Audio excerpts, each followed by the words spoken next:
Hello, hello, hello. Wow, Geekout. I was amazed to see how many people are actually here for the first Geekout, and you know what? I think I'm gonna add something later on, maybe when I end the presentation. So this presentation is going to be about Applovin. Anyone heard about Applovin? Just so I know somewhat of, okay.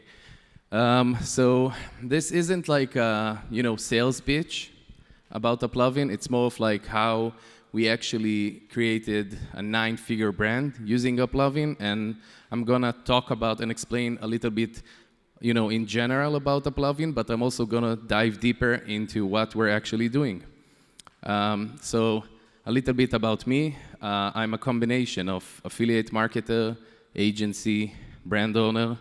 I have everything from fitness centers to online businesses. Our Ecom stuff is going to do 150 million this year, God willing, and hopefully 200 next year. I'm also Affiliate World's Hall of Fame award winner, and this QR code is going to follow us throughout the presentation so you guys could scan it, and I have plenty of content on my YouTube channel and social medias and stuff like that. The reason why I decided to call myself Wolf, I think the movie came out back then, and it's much easier than saying Maor or Myor, because it's not how you pronounce my name. My name is Maor. I am also someone whom this industry changed his life drastically. 2 years ago, I was 2.5 years ago, I was 35, I'm 37 now, and I decided, first of all, I'm not as handsome as Nick. I am definitely not as tall as James. And believe it or not, I wasn't swimming in a sea of women. I know that you guys are amazed. Katie's probably, she needs to pick up her jaw.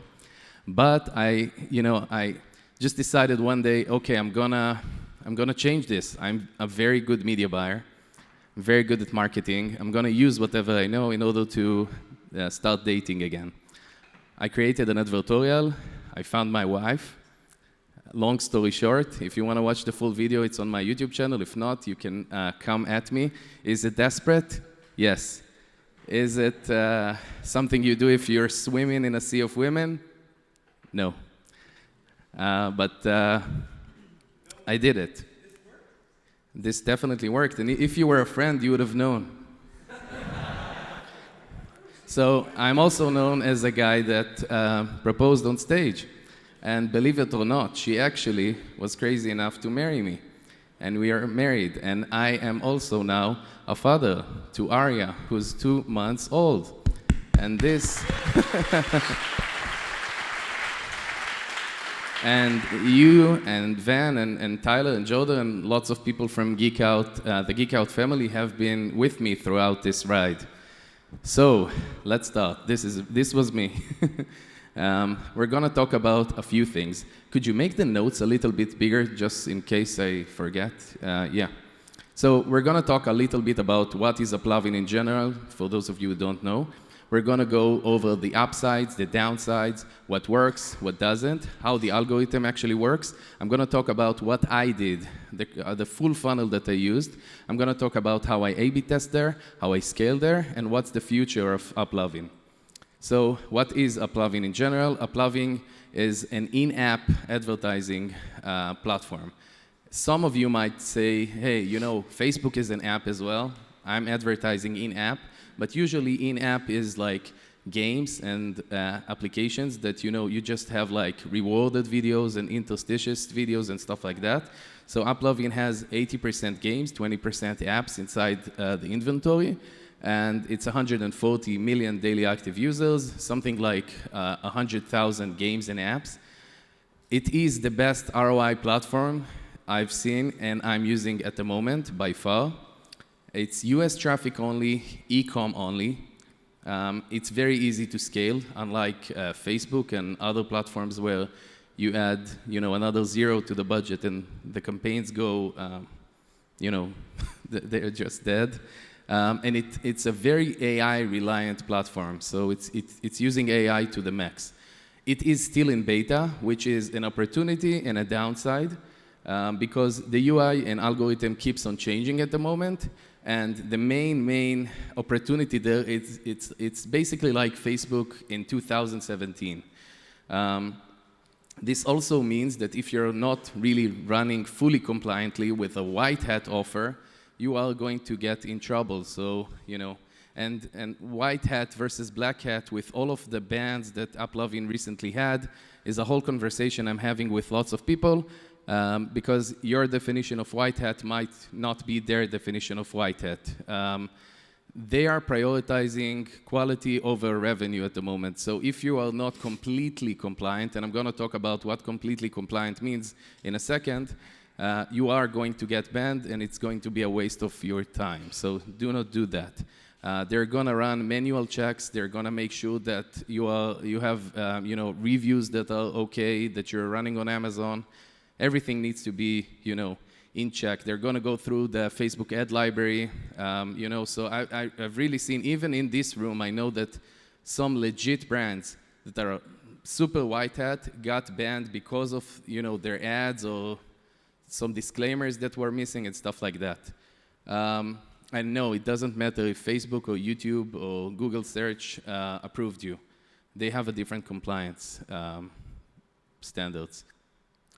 So really, let's talk about what is Applovin. So first of all, it's my experience that everything that works on Facebook works on Applovin.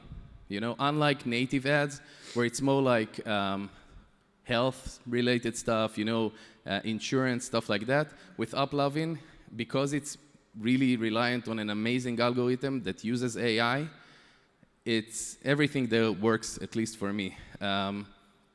So you really don't have a reason why you don't wanna, you can't run there, you know. I wanna go over some downsides just so you know how, you know, this works. So first of all, there are no targeting options. You don't have any placements. You don't get to see like tabula, you know, the specific apps that are currently getting traffic from. This is really, if you're running on Google Ads, it's as close to Performance Max campaigns as it gets. So again, very reliant on AI. They also don't let affiliates in. So if you're an affiliate, I'm sorry, you have to be a brand owner. It is also something that if you're running lead gen, would not be currently the best platform for you. They would let you in, but you're not gonna really use the algorithm to the max because it's gonna be like a different conversion event. It's like what they call CPE. They also prioritize people with higher ad spend, and it's only when you show them that you can spend a lot of money, they will get you like a, you know, rep and stuff like that, and things would open up. Also, one of the things that I recognize there is that the system is extremely gentle. Every change that I made to the campaign there sent the campaigns to learning mode, and it's very, very, you know, gentle. So you really want to think of like when you make the decisions and changes to the campaigns, and also you want to let the campaigns run for a few days before you make any change. By the way, just like Nick said, if someone has any questions, anything, this is not television. You can, you know, talk to me. Just, you know, raise your hand or scream or whatever. The main upside that I see to it is also something that many people see as a downside, which is the fact that AI does most of the job for you, and it does it very well. There is this, you know, not rumor, but kind of like, you know, even someone approached me, I think it was Matt, and told me that it's doing a lot of retargeting. You know, people are saying it's using a lot of remarketing and stuff like that. And first of all, I don't see it as a bad thing. Lots of people are running remarketing campaigns and are not making it work. So if it does, then great. At the end of the day, you care about ROI, you care about the CPA. And the second thing is that I have personally started a new brand a few months ago, and I'm barely running traffic from Facebook, and it's still converting very good and a lower CPA than what I'm getting on Facebook. So it's not mostly remarketing. And if I'll add to this is we run just as much on, we have a THC beverage, and the halo effect, because we advertise on Amazon from Applovin, was more than we could have. And I know you talk about the halo effect after this, but when you run on TikTok, you have like a spillover in Amazon. when you run on TikTok and Applovin, the spillover is insane on Amazon specifically. Wait, you have a THC beverage brand? I'll talk about it later. Who knew? Yeah, so the interesting thing is that you don't really, when you're thinking about creatives, I talked to my friend from VizCap, Tyler, and we talk about creatives, and it's a different approach than what you have on Facebook. On Facebook, you're really trying to hook that person in like 5 seconds. You have that start of the video, you have to move extremely fast, have to make it interesting.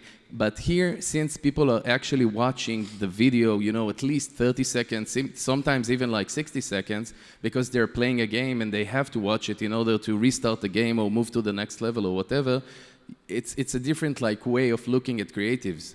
So you can use much more than 5 seconds in order to make the person interested in the product or service that you're doing. So the platform actually uses 3 clicks funnel. So if someone actually got into your landing page, this is a very much good prospect. It had to go through the ad, through the end card, which is something that I'm going to talk about in a second, and then another page. So when they actually get there, they're very much interested. There is actually a way to do, which is not in the presentation. This is something that is from the last few days that I've been testing. Applovin recently added the option to do static end cards. Again, end card is something that I'm going to talk about in a second. But when you do that, it's only 2 clicks, and it improves the conversion rate even more. So the platform is very far from being flooded, which is amazing. Again, like Facebook in 2017. And really, it is an amazing alternative to Facebook. So if you're looking for more scale or more stability, or that things work really good in Q4 in Facebook, you can try this outside of Q4. And with the prices, you might get really good results. Let's talk about what Nick just said. When I started running on Applovin, I wasn't sure about the quality of audience. Since we're a brand, sometimes we would run Facebook traffic, lose on that just to make money on Amazon. So attribution is something extremely hard to measure, especially if you're running a big brand with multiple, channels and stuff like that. And we are looking for that halo effect.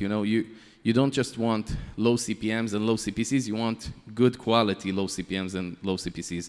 So we were amazed to see how much there was direct correlation, just like Nick said, between us increasing the budget and exploding, in one day, and the sales that we got on Amazon, but also the organic searches that we got on our branded searches.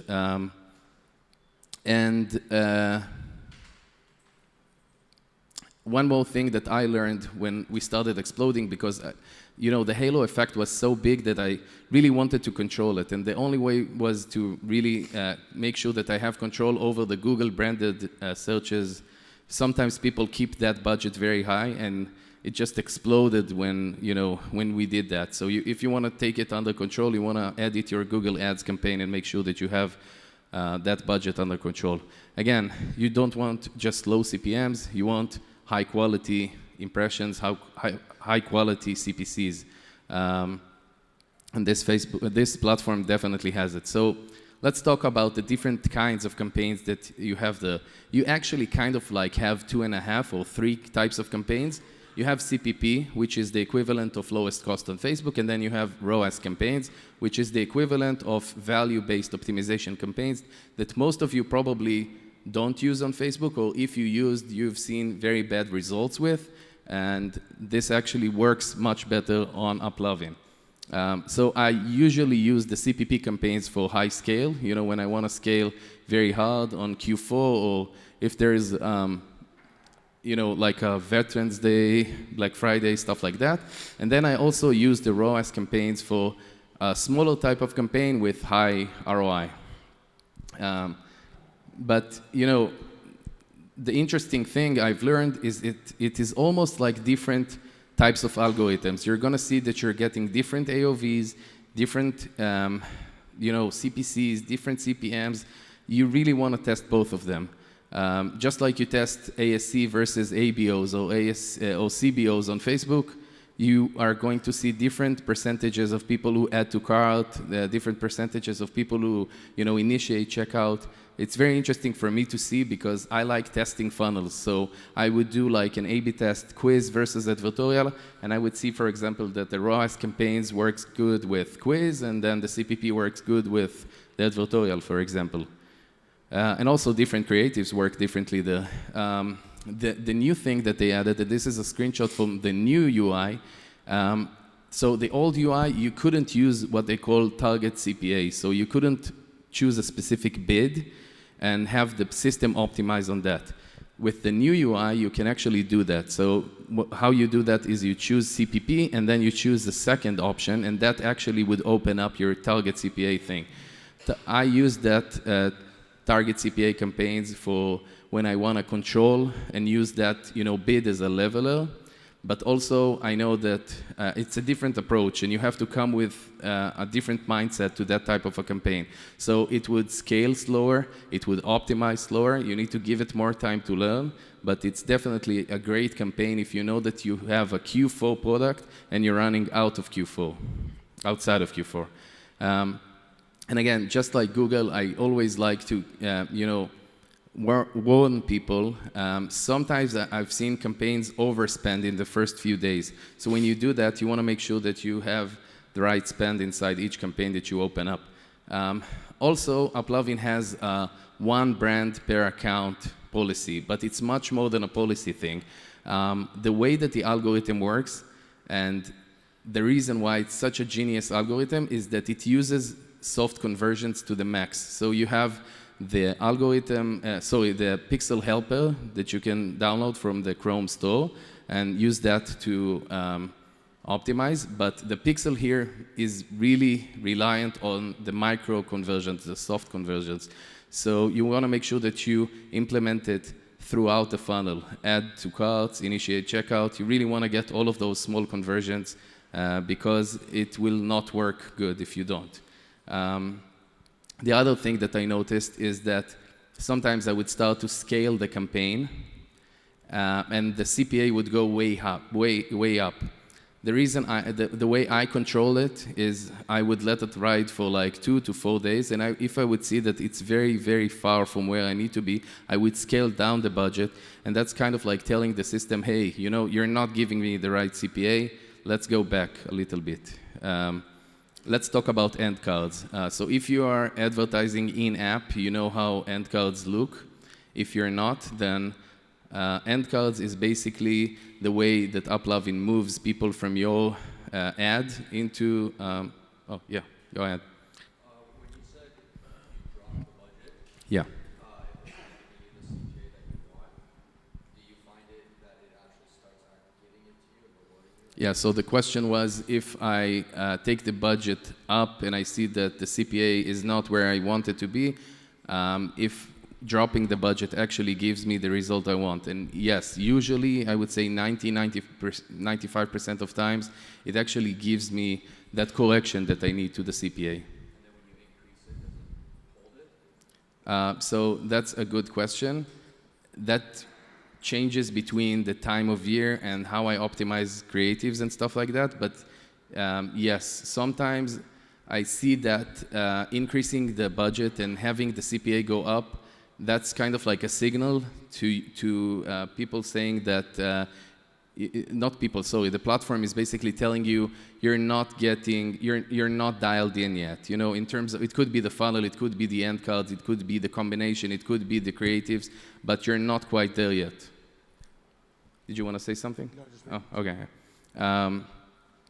So end cards is really an amazing feature that moves the person from playing a game essentially into like a shopping mindset, and it's a big thing, and it's a game changer.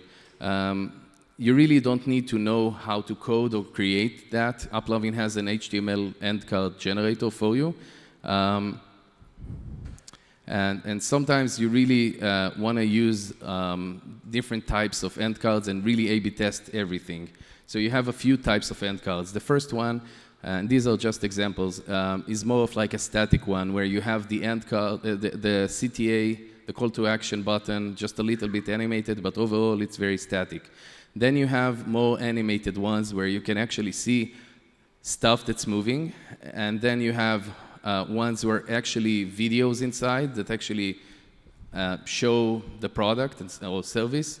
And then you have ones that are actually, give an example on how to use the product and how the service actually works. And then you have ones that are very much like mini VSLs that are, showing basically, a whole video inside of them. So different types of end cards, definitely. And the interesting thing, people always ask me, can you share the winning end cards that you see, or what's working? And to be honest, if you've been advertising with native platforms like Taboola and Outbrain, you know that even if a person gives you the creatives, the offer, and the whitelisting of like specific placements that worked, you know that it doesn't work. The reason is that every account, every brand, every funnel needs to go through that journey of learning. Whatever works for someone would not necessarily work for you. So you want to train the pixel, you want to go through that journey. So, again, this works, again, for creatives as well. If a campaign is much warmer, got some conversions going, it would just react differently to different end cards. Let's move a little deeper into my strategy and how I did things in Q4 and even now. So I always start with something like 6 to 10 different active creatives. I always launch both types of campaigns, CPP and ROAS, and nowadays I also add the target CPA campaign. And for starters, I really suggest that you go and use whatever's working for you on Facebook. Just take the winners from Facebook, use them on Applovin. You don't need to recreate everything because of the 6 or 5 seconds hook thing that I was talking about a few seconds ago. I would always use at least 2 end cards to have the ability to A/B test, and I'm going to talk about how I A/B test them in a second. And I always A/B test advertorials versus quizzes because you do not know what's going to happen. So if you're using a tracker like Red Track that's sitting somewhere there, I think, Mila, okay, you want to make sure that you're using, both advertorials and quizzes, and you're opening up different campaigns for both CPP and ROAS. That means that you don't know what's going to work for each type of campaign, and you want to make sure that you really allow the system some time to optimize. What I usually do is I let it spend for something like 3x the average CPA. And when I say average CPA, I mean average CPA on the account. That doesn't mean the target CPA or the CPA that I think that the campaign is going to get. That means that whatever the average on the account is, I let it spend per creative 3x the amount of money that I see there before I make any decision, whether I'm going to pause, scale, whatever. When I pause some creatives, I pause something like, if I got 10, then I would pause something like 4 to 5 creatives. When I'm left with 6 creatives is that when I start to add more creatives. Usually depends on the amount of money that I spend, but I would also add creatives every week and a half to 3 weeks, depends on my budget that I'm spending at the moment. And I would only add the winning, the new creatives with the winning end card. So you don't want to retest and retest. You want to use whatever knowledge that you got from the end card test and just do that. And I want to emphasize something that I heard over and over again that people are kind of like missing out. End cards are really a huge opportunity on Applovin. You don't want to miss that. You want to make sure that you A/B test end cards to the max, because I've seen an impact on AOV, conversion rate, stuff like that. You really want to make sure that you do that. And I always test at least 2. So you want to make sure that you have the ability to keep pumping new end cards, new stuff. So what I did is I would always, when I introduce a new end card to the account, I would take the 4 winners, 4 winning creatives, and I would use that end card to have, that be tested with those 4 new creatives. And when I see that a new winner is found, whether it's a creative or an end card, I would combine it with whatever is left or, that's running on the account. The one thing regarding end cards that I do is I always used themed end cards. So for example, if there is Black Friday, Mother's Day, Father's Day, Veterans Day, you want to make sure that you do like an end card that has that sale on it or something like that. The reason is that that would just increase CTR, and the system really cares about CTRs, and I'm going to talk about it in a second. So the way I tested end cards is I would just upload them twice. So for example, if you have a winning ad, you combine it with the first end card, and then you upload it again with the second end card, and that's how you A/B test. It's pretty analog, but again, the system is really in beta. You don't have like dynamic creatives like Facebook and stuff like that. Let's talk a little bit about how I optimized. So the first indicator, before even spending a lot of money, is the CTR. You definitely want to take 3% as kind of like the initial indicator. If you're below 3%, the algorithm is not going to like it, and you're going to have some issues. So even if an ad had a very good CTR way above 3%, and it had bad CPA, I would still let it run for a little bit, just because CTR is the king of initial metrics, if you will. And then if you have a creative that is less than 3% CTR and has good CPA, you know that you're going to have problems scaling later. So usually CTR as an initial indicator means a lot. So again, I told you that the platform is very unstable. After each change, I would let the platform stabilize again and not make changes even 3 days later. Just imagine, just like Facebook, one of the best things you want to, or the things you want to aspire to, is making sure that the campaign goes out of learning mode, basically. So you definitely want to let the system stabilize a little bit, even if the results in the first day or two are bad. If the campaign wasn't, or the creative wasn't running good in the first 3 days, is that when I started scaling back budget, like what we were talking about a second ago. So you definitely want to do that. Another thing that I've seen in terms of common mistakes is when people come from Google or Facebook, they come with a different mindset. So for example, they would start opening up lots of campaigns, like 5, 6 campaigns. It doesn't work that good on Applovin. On Applovin, you want to have 2 to 3 types of campaigns. You don't have to open up like a different remarketing campaign or stuff like that, because you don't even have audiences. It's a very premature platform. It's very, very much a black box.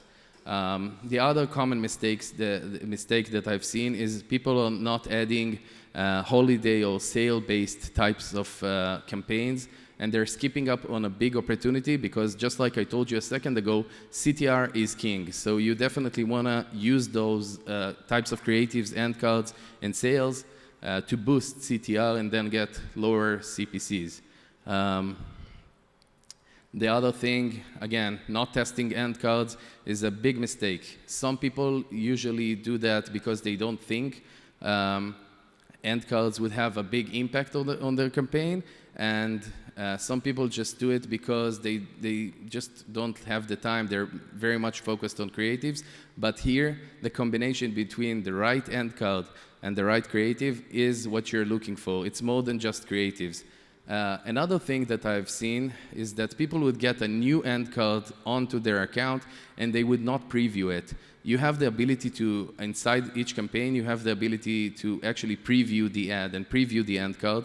And that's something that you definitely want to do, because sometimes you would have issues with the HTML or the design and it's just not going to show. So you definitely want to do that before you start spending money.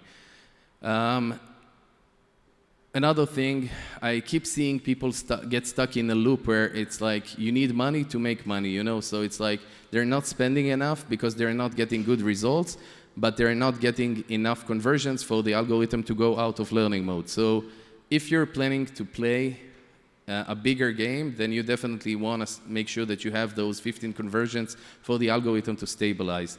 Another thing I heard from people is that their representative from Applovin told them not to pause creatives, and they keep running the bad stuff that's not doing well. The reason why Applovin say that is that they know that the algorithm needs at least 6 creatives in each campaign, and they want to make sure that you have that, you know. So if you have the ability to keep producing new creatives, then you definitely want, you know, to pause the bad ones. The other thing, if you don't choose what I told you regarding target CPA a few slides ago, it doesn't matter what you put on that bid, it's not going to work. So you want to make sure that you enable the target CPA bid and use that as a leveler. Attribution, you know, just like anywhere else, is not perfect. So I would not rely on the platform's attribution. I would use a third-party tracker like RedTrack that allows you to really see what you're getting, because if you have like server-to-server postbacks, these are the actual sales that you're getting, and you want to make sure that you compare it. It's because you don't want to, you know, scale a campaign that's losing, basically. Also, another thing, making too much changes to the campaign. You know, as an affiliate, I know that adrenaline, you know, I still have it to this day. I launch a new campaign, you get the first sale, and you start getting obsessed with the campaign. You're getting, you know, the budget up, down, left, right. You're laughing because you know how many affiliates campaigns go down. So don't make sure that you're not making a lot of changes to the campaigns. You know, be gentle with that system. It's much more gentle and unstable. Also, make sure that you do add UTMs. It might sound very trivial, but you want to have that control over where the traffic comes from and stuff like that. You want to, you know, see what runs well at the end of the day. Another tip I have for you, if things don't work good for you outside of Q4, you really want to start launching target CPA campaigns and stuff like that and test it outside of Q4, because even if you don't get a lot of volume, you would still get some sales at a decent ROI. Outside of that, just in general, keep in mind, this is very premature. It's still in beta. So the algorithm is always updating. If something didn't work for you today, it might work tomorrow. You want to keep testing. I'm really a big believer in this platform, really. So outside of the usual stuff like funnel pricing and targeting, the main two drivers that impact performance on Applovin are end cards and creatives. And those are the ones that you want to A/B test. So the way I've done it is, when I was done with testing 2 or 3 end cards, I always suggest you add more end cards to the winning creatives. And usually what I did, just like I told you, I duplicated the 4 winning creatives and I added a new end card. And when I got to like 6 types of creatives that are running, I would add 5 or 7 more, and then I would begin the cycle again and again and again. So I would keep the you know, campaign running. In terms of scaling, there are a few things when it comes to scaling on Applovin.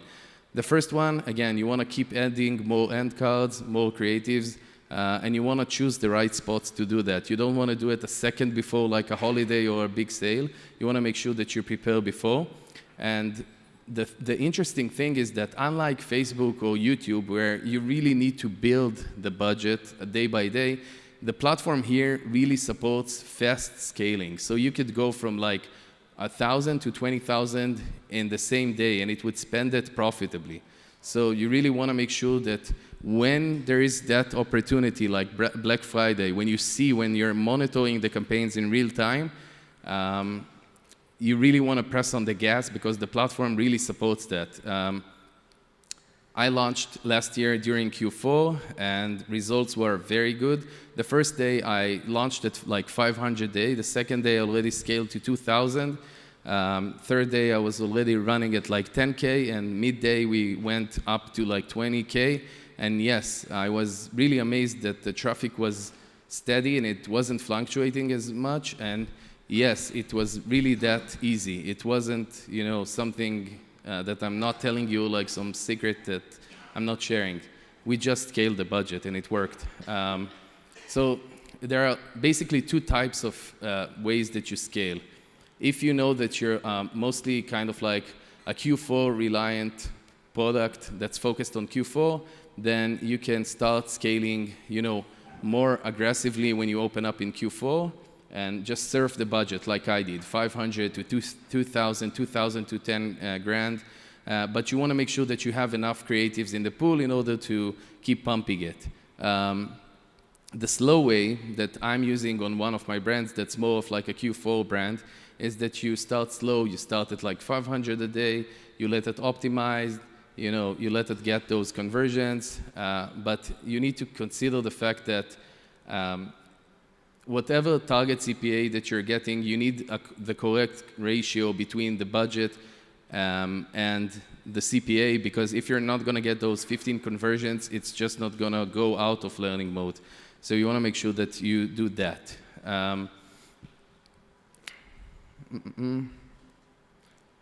Yeah, that's what I was, yeah. We talked about the fact that, you know, if it doesn't work, you want to scale back. Let's talk about some creative media buying. So I want to talk about some interesting stuff that I've been doing in order to really squeeze everything that I can from the campaign. So the first thing is that when I had like a situation where outside of Q4 I looked at EPV or EPC and it wasn't working good, I used my tracker to break down the specific states that were working good, and I told you, you can't really choose a lot of like targeting settings inside of Applovin, but you can choose the states that you want to target inside of the US. So I just chose the best like 10, 15 states, and I targeted those, and it worked very good. You could have just seen the the EPC go up because they were just converting states. I also want to talk about something that the people in here that advertised or got banned, or people who've heard about people getting banned. And I kind of like started talking about it a few slides ago at the beginning. Applovin is still in learning mode. You know, they're learning how to deal with everything. They opened up really wide, now they closed really narrow. And when you go in, they're gonna check a lot of stuff, you know? So the first thing you wanna make sure, in order not to lose the accounts, again, it sounds very trivial, but you wanna read the policy, you know? So if you're doing a weapons permit or education about weapons, it's still considered weapons. If something is slightly health related and you're picking up, you know, any kind of like health related information about a person, you do need FDA approval. It's considered health related. And if you're collecting any type of like name or phone or email, it's still considered lead gen. You also want to stay updated because the policy keeps on updating. Some of you guys talked to me about how Applovin approved VSLs and now they're not approving it and stuff like that. And the best way to make sure that you do that is you ask a rep. You know, you can ask a rep, here, this is my funnel, these are my creatives, is this okay to run or not? The other thing that you want to make sure is that you add disclaimers to everything. If you're using AI, make sure that you have an AI disclaimer. If you're using something, if you're stating, hey, this inflates this in 5 seconds, this will help you lose weight in blah, blah, blah, you want to make sure that you have disclaimers on everything. The other thing that I want you to understand that this is a traded, you know, publicly traded company, and what they care about is going into the S&P, you know, and there are two things that can take them back from that. One is quality of advertisers, and two are the short sellers. Short sellers is not something that I think the company really cares about at the moment, because they've shown that they are amazing in terms of the algorithm, but quality of advertisers is something that they are very much focused on. And this really goes on a case-by-case basis. Just know that if you're going to apply, they're going to audit you to the max. So what they have is an AI thing that goes over everything from, again, your Facebook ads to when the company was incorporated. They're going to look at the reviews that you have on Google. They're going to look at everything. So make sure that you're completely clean before you do that, because Facebook and Google do not do that. And, you know, the future of Applovin is, I think, very interesting, because I see them definitely opening up to more geos, which is going to be interesting. They might open up different types of campaigns. Yeah, telehealth would be a big one for sure. They're talking for a long time about something that's going to be a self-serve platform that you can just, you know, log in, register, and, you know, run your campaigns. and they might open up the door for, you know, affiliates and non-brand owners later on. And maybe even add like technical abilities to include or exclude certain audiences and stuff like that. I do have a lot of different videos on my YouTube channel if you want to explore more stuff on that, so definitely do that. And just a second before I finish the presentation, I want to go, this isn't planned, is that okay? All you, buddy. Okay, so you know, when Nick asked you how many of you are doing the first Geekout, and I think it was, what, like 50%? More. It was more. More than 50%. I don't think we ever talked about this, but I think Nick at a certain point was like, I was so obsessed with Geekout, and I don't think I ever explained to you why. Geekout for me is first of all, it's the only place where I don't charge to do these presentations. And the reason for that is that it's more than a slogan or like, you know, a sentence where when people say it's like a family, a tribe, it's very nice to say that. You see those like testimonials all over the place. Geekout helped me build a life. This is like as emotional for me as it gets. And I'm not I don't think I cried in my therapy, and I'm not gonna cry now. But wait, no, seriously, I do not think I would even have had a bachelor's party if it wasn't for Geekout. You know, every person here that I know has a story, you know, and was at my wedding and stuff like that. And you know, I remember I've seen Tyler and Cody first time in Miami, and I was like, well, these assholes, you know. That's the first sign. We still say that. Yeah, I still say that, but in a good way. But you know, it's like Reynes, I think it was, what was it, Kiev, Miami as well, and Todor in Kiev. This is a different atmosphere, okay, guys? And I think I want to take advantage of the fact that I'm the first speaker here. This is much, much more than business. If you're gonna waste or spend your time talking about AOVs, VSLs, funnels, I think it's great, but the quality of people here and the ability to connect on a personal level and actually build a life. Business, you can always go on like a Zoom call. You can always talk, you know, how you can partner up, how we can do stuff. Take that advantage, because every person here, this is not like a business that's mostly like revenue driven. This still has like a soul because the owners are in it. So definitely take advantage of that, because this event changed my life a few times. So thank you so much for listening. Thank you, everybody. I'm gonna walk the mic. Am I loud enough here? I can't hear anything out of my left ear. I got one mic over here. I'll stand the other one. Yeah, this one will be very simple. We talked about future of Applovin. We cannot get that answer from them. Maybe you can help us. When they will have conversion API? When they would have what? Conversion API, so we can properly send conversions back to Applovin. Yeah, postbacks. But at least postback, something. Yeah. Besides the pixel. Good question. I mean, the way that the pixel works is much different than Google or Facebook. You know, it looks on the outside as if it's the same one. I don't know when it's going to open up. They're probably going to open it up, because I don't think it would leak any kind of like information. So I think it would only open, you know, open the door for more advertisers or like more data. But they're keeping it very much a black box. You know, I don't think when they opened up the Ecom segment, they knew that they were going to explode as much as they did. So please help us with peer pressure, and guys, if you buy an Applovin, just ask them to open it up, because it helps everybody. Yeah, we're doing this right now. So we in Q4, you got on when we got on as well. We went 1.6 million in the hole that we owe them, and so they gave us a line of credit up to 1.5, 1.6, until they're like, whoa, you need to start paying us back a little bit. And so we've been starting to pay them back. Even now, as we're working down the debt, they're like, want to work with us, continue to spend traffic, continue to spend on us, because before it was, you had to have, it was like $250,000 to $1 million in spend on Meta to be approved to run an Applovin. And I think now that they're getting more on the brand side. Because before, they just wanted to run a bunch of apps. And now it's like they really only cared about the SDK. I think it's going to come before this Q4 this year, because all of us are begging for it, because I need to optimize for conversion as well.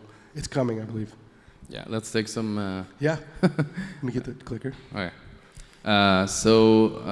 Let's see. Can you run high-ticket AOV stuff like 10K plus? Yes.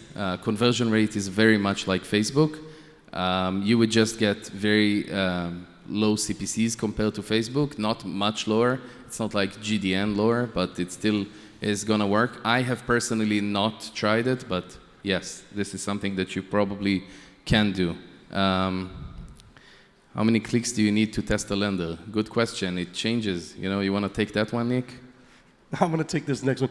Do you have to cloak your campaign when looking for second wife? It's an incredible question. Depends. He's only running traffic in Israel. I don't. I don't.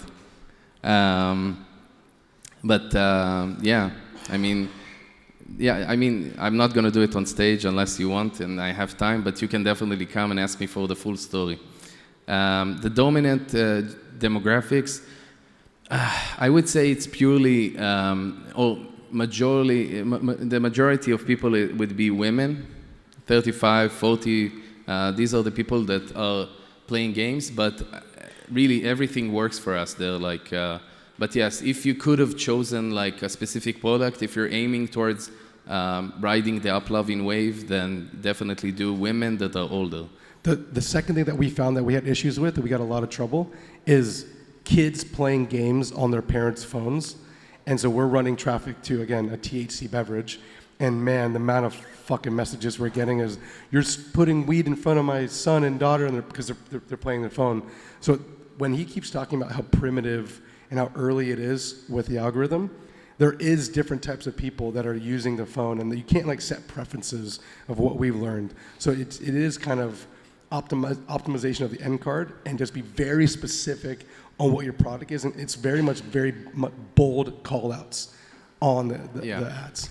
Yeah, so I mean, because the algorithm really looks at like soft conversions, people who went through end cards and then people who added to cart, initiated checkouts, it has a lot of data. So even if you have kids clicking on it, and the system probably is remarketing or retargeting to those people who clicked on, you know, add to cart and went through some parts of the funnel, then it's definitely something that would work out at the end, because it takes a little bit of time for the algorithm to adjust.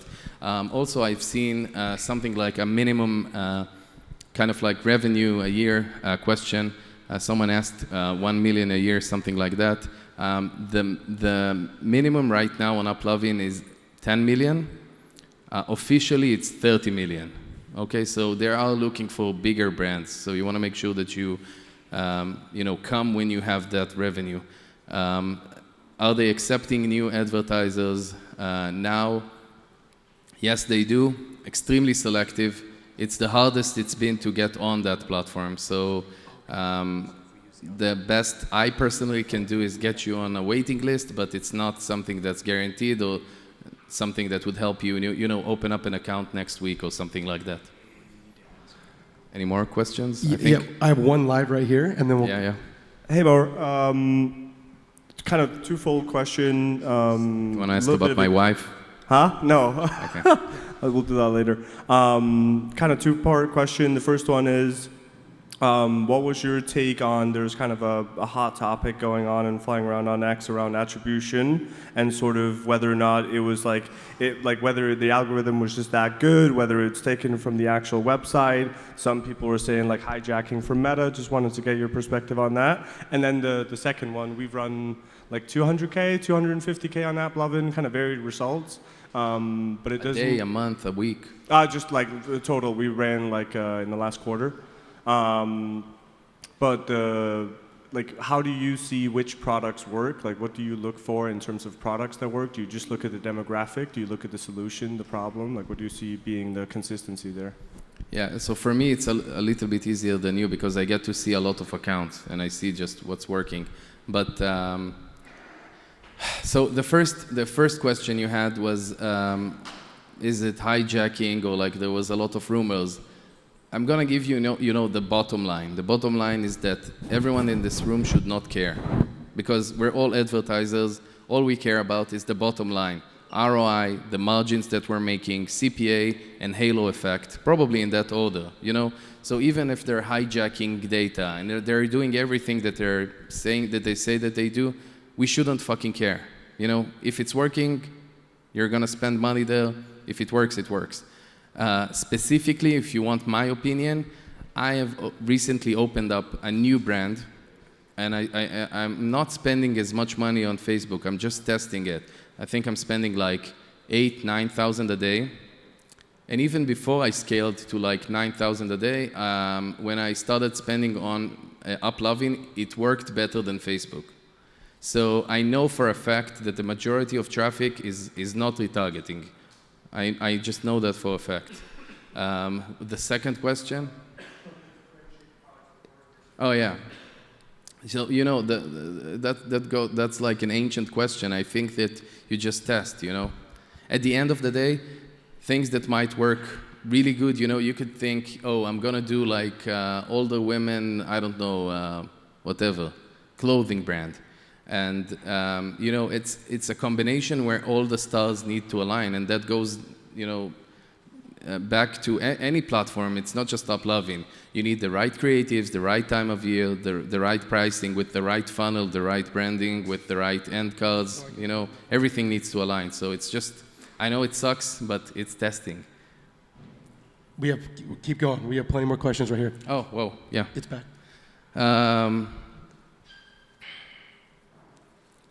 Okay, so what's the average demo and age group on Applovin? And when it comes to e-commerce offers, what types of offers tend to work the best? For example, gadgets, cosmetics, and any adjustable Nutra campaigns are allowed. So when you say Nutra, it's kind of like, I don't know who wrote this, but it's a wide kind of like ranged question, because at the end of the day, the way that you want to measure white hat versus black hat and compliance is, I think Alex Mikol said it best. The question is, would you like your mother, father, kids, sister to buy or see the ad? And if the answer is no, then it's black hat. That's the best way to measure it.